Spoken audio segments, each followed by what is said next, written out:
I'm here with John McDonald, and you are running for the House in California. Can you tell me a little bit about yourself and why you're running for Congress today?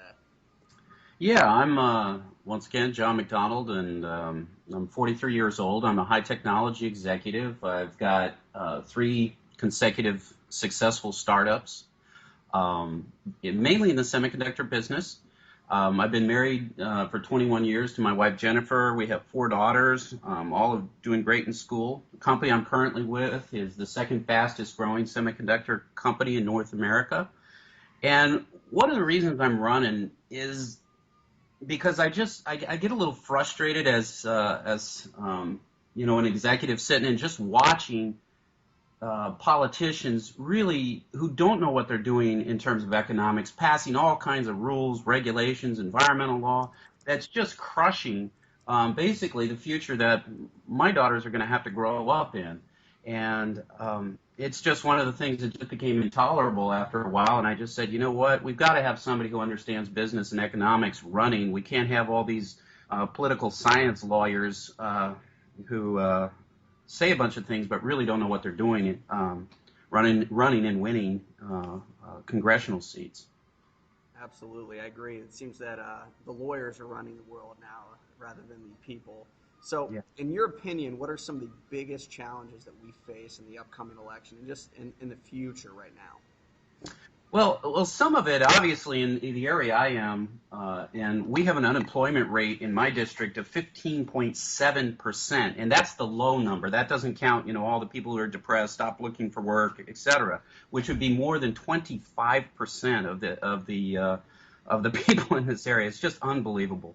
When I look out around the rest of California, I know the conservative movement, they look at California and they say, why even bother? There was this huge wave election that happened last term, and it didn't happen in California. But I want to encourage the conservative movement not to give up on California, because California really is what Barack Obama's vision of America is, if you think about it. He came out here to San Francisco and he said, uh, you know, his energy policy, this is actually setting in San Francisco. His energy policy is necessarily going to make electricity rates skyrocket. Well, they have skyrocketed here in California. And as a result, we just continue to bleed jobs. More than 5.4 businesses divest each week in California. That's up from only one in 2009 and 3.9 last year. We lost, get this, we didn't create businesses last year. We lost 4,600 businesses in 2010 in California. More than 2 million Californians have left this state. We're 50th in business climate. This is what happens when you let crazy environmentalists and anti-business liberals run our country or state. And that's one of the things where we just have to fight back, because California for many, many years was number one or number two in business climate and business creation. We're the home of the Silicon Valley, all these kinds of things that are wonderful. And it's so sad to see this kind of disappearing in the darkness of what is liberalism. All right, so you say you lost 5.4 businesses Per per district. Was that what it was, or? In California, we have 5.4 business divestments per week. A business divestment is when is like if a company closes with more than 100 employees, or more than 100 employees are relocated out of state by a Californian company. So that sounds astronomically high, even by depression type standards. So, what is your plan to fix some of these issues that California and especially your district's facing? Great question. So some of the things we need to do right away and immediately is repeal Sarbanes-Oxley. And what is Sarbanes-Oxley? What it is this. It's an accounting requirement, reporting requirement that costs more than $2.5 million for young companies to go comply with. Why is that important for California and for the rest of the country? It's because this is what the Silicon Valley, this is venture capitalism. This is what we know when we talk about IPOs or initial public offerings.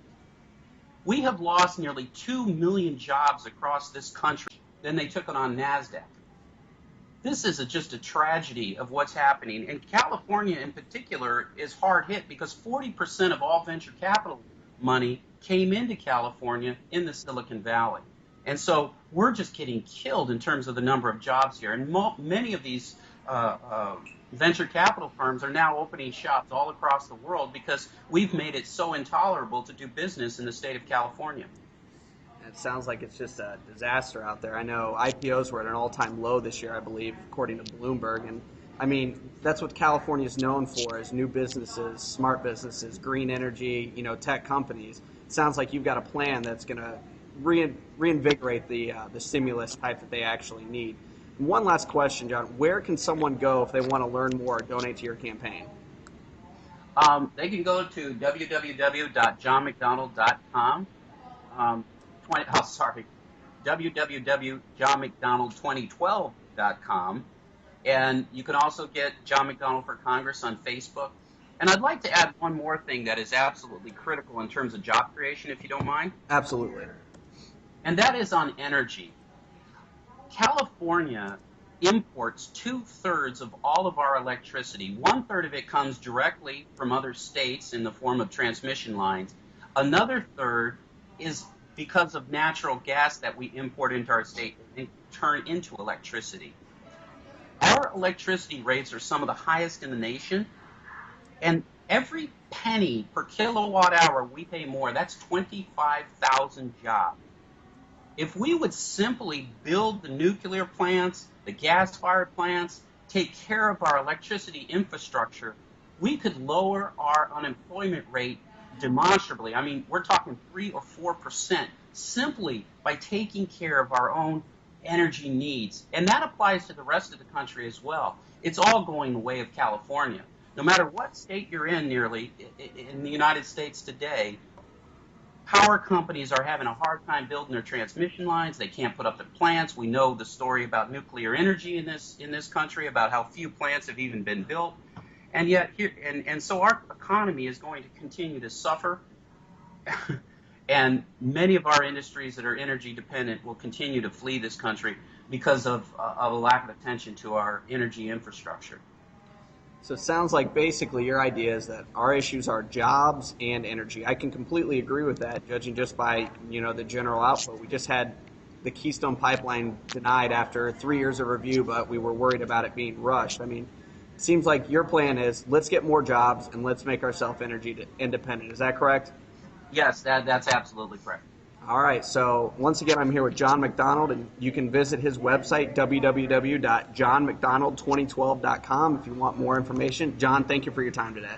Thank you so much.